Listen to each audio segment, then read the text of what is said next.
নমস্কার, আমি পিয়ালি। তো আজকে এই বৃষ্টির দিনে আপনাদের কাছে একটা খিচুড়ির রেসিপি নিয়ে চলে এসেছি। তো দেখে নাও রান্নাটা কীভাবে করলাম। তো আমি মুসুরির ডাল, চাল আর 1 কাপ আতপ নিয়েছি। দেখো, প্রথমে জলে কটা তেজপাতা দিয়ে দিলাম, তারপর একটু জলটা ফুটে আসার পরে চালটা ছেড়ে দিলাম। তো চালটা ছাড়ার পরে একটু যখন চালটা সেদ্ধ হয়ে আসবে তখন মুসুরির ডালটা আর আতপটা দিয়ে দেব। তো এগুলো দেওয়ার পরে এগুলো হতে থাকবে আস্তে আস্তে।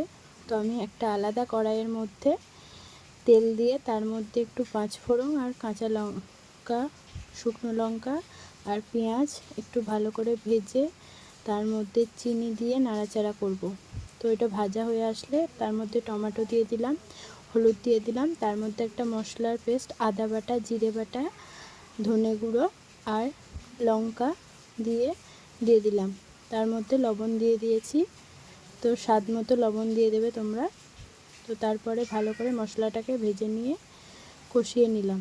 তো কষিয়ে নেওয়ার পরে মশলাটা ভাজা হয়ে আসলে হাঁড়ির মধ্যে দিয়ে দিলাম।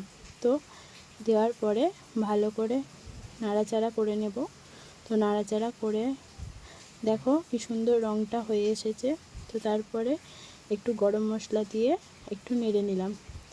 তো একটু হয়ে আসার দিকে গরম মশলাটা দেব, তাহলে ভালো হয়, টেস্টটা আসে।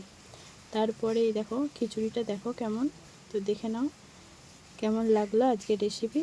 ভালো লাগলে একটা লাইক, কমেন্ট, শেয়ার করে দিও।